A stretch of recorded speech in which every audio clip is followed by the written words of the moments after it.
Don't go there. Oh, that's nasty. Damn. This movie sucks. Hey, what's up, people? It's your boy RantNRavinFection, and I'm in the movie theaters right now, actually, and I'm watching Swamp Monster 4. It's one of those, like, old-school monster movies, and it blows. Anyway, this video is gonna be about, speaking of monster movies, it's gonna be about remakes of movies like Godzilla and King Kong. And, I gotta get the hell on out of here, because this movie sucks. Fucking bullshit ass movie, man. Motherfuckers don't know I will start stabbing motherfuckers up in here. Fuck you looking at, man? Shit better be high. Alright, what's up? I want to give a shout out to Killer O Dan, first of all. Thank you for sending this request. You gave this request to me, like, man, a month ago, 2 months ago, a long time ago. But it was about remakes of films and how, like, Hollywood would create a new version of an older film and, you know, basically a remake, but it turns out to be kind of disappointing or not as good as you thought it was going to be. And you gave me 3 examples, which was the first one was King Kong, Godzilla, and Rob Zombie's version of Halloween. Now, I saw the first 2. I've seen the Godzilla '97 version, and I've seen King Kong from like late 2005, something like that. I haven't seen the Rob Zombie joint, so I can't comment on that just yet. So let's talk about it. Let's talk about Godzilla right now. You know, Godzilla is definitely one of the biggest icons in movie franchises. You know, whether it's Asian or American, whatever country. You know, he certainly is, the character of Godzilla, it's certainly an icon in Asian cinema, but at the same time, you know, everybody knows who Godzilla is.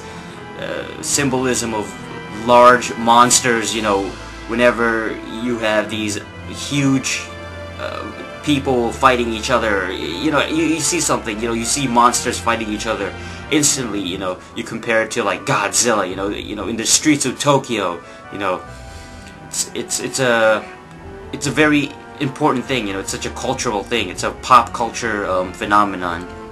Godzilla was truly the first of its kind.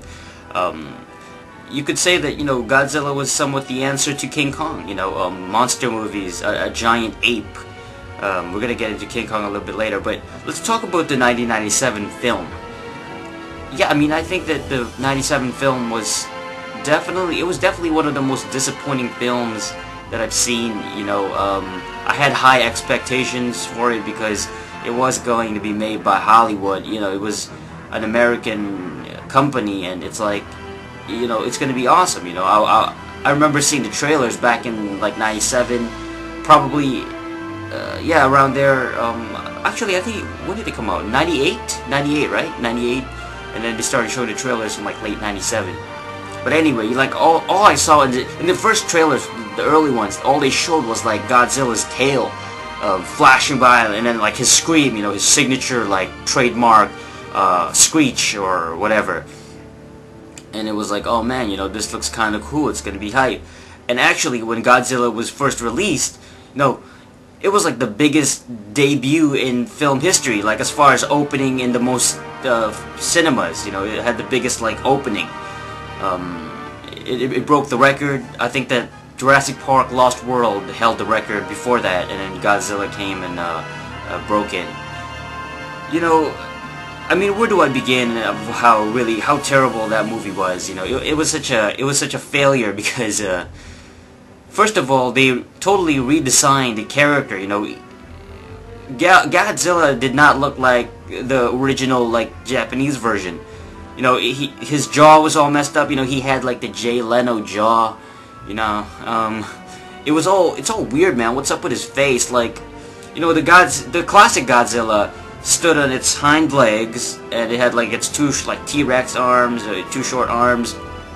You know, it basically looked like the dinosaur, you know, with ridges on its back, and he could like breathe some kind. I guess it's chemical or fire or a fire blast from his mouth. You know. So it was a very domineering character, you know, very like powerful looking, and you know, when you see Godzilla, you instantly know that it's Godzilla, and you go, you know, wow, you know, that certain design, that certain character, the physical aspects of the character instantly pops in your head. But when you watch the 1997 film and you see that character, that version of Godzilla, it's basically, it just looks like a giant iguana, you know. It's like a radioactive iguana, you know, running around the streets of New York. And that really disappointed a lot of fans. I mean, I know that predictably, you know, the Japanese, like, Godzilla fans, they definitely were disappointed in that. They were like, oh man, you know, this sucks, you know what I'm saying? And also, I mean, that movie suffered from other problems. It had a weak storyline, it had a lame story, you know, the characters were weak, you know, the acting really wasn't that memorable. I mean, what's his name? Matthew Broderick? Come on, man. I'm not a big fan of Matthew Broderick at all, you know, the guy is just, he's one of those guys that came from like the 80s and the 90s, and you just, you know, you forget about him, you know, one of those forgettable actors that you kind of wonder how this guy got into, you know, these big movies in the first place. So, yeah, I mean, it had special effects, of course, you know, it had a lot of CGI. You know, that was a big complaint for people too, you know, the fact that Godzilla was in CGI as opposed to a guy in a rubber suit, I guess, stomping on like a miniature version, a miniature model of buildings in like Tokyo or whatever, you know, and that was a problem for people because it wasn't true to the original Godzilla. I thought, I mean, you know, considering the special effects they have now, I certainly think that it would have worked if they used miniature models, but it wasn't so much that the CGI was the problem. It's just that the character design of Godzilla, that's the thing that really threw me off. You know, he looked more like instead of looking like a powerful like dragon T-Rex kind of character, he looks more like a Deinonychus Velociraptor kind of character. You know, his tail was erect, you know, I guess to maintain his balance. He looked more like one of those dinosaurs that could run, as opposed to like a powerful like dragon T-Rex character. So that's the problem there.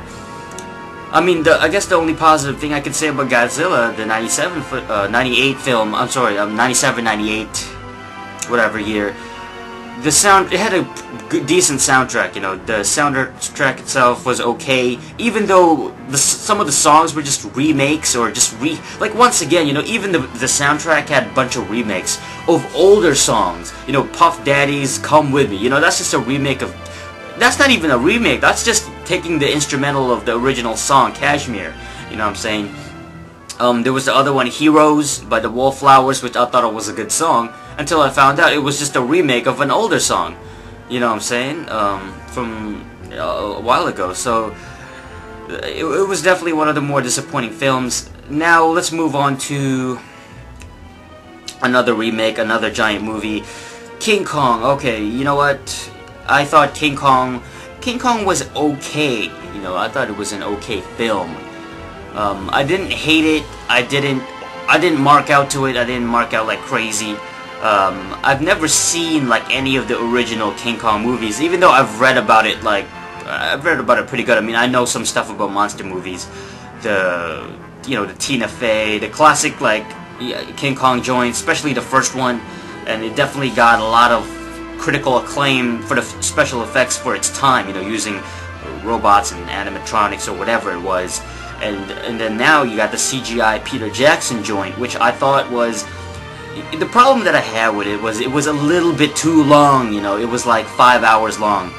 It was kind of like watching the Lords of the Rings movies back to back to back, even though, except it did not have the same quality as far as storytelling goes. It was pretty much a caper film. You know, a bunch of people going on a crazy adventure, unbelievable events happening, unrealistic events happening, you know, all the scenes, and like, you know, especially the scenes with the dinosaurs and they're being chased by, you know, this stampede of dinosaurs, and almost everybody survived that freaking stampede. They're like running around along, like, right underneath the giant legs and the stomps of the dinosaurs, and you're willing to tell me that everybody survived that, you know, that's pretty crazy.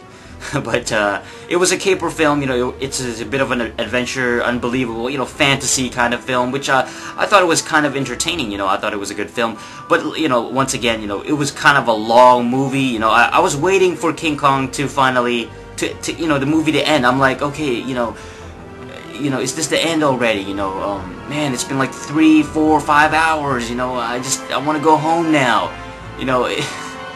I thought the jungle scenes were good. You know, the jungle scenes in the island itself was well done. It's just that when they moved to the city, and then it was like, oh my gosh, when is this gonna end? You know, now we're at the city, and he's running away, and you know, when is he gonna get to the tower? You know what I'm saying? And when King Kong finally died, it was supposed to be sad, right? It was supposed to be like, oh my god, you know, this monster that never will. When the movie's over, it's more like, oh, finally, you know, he's dead.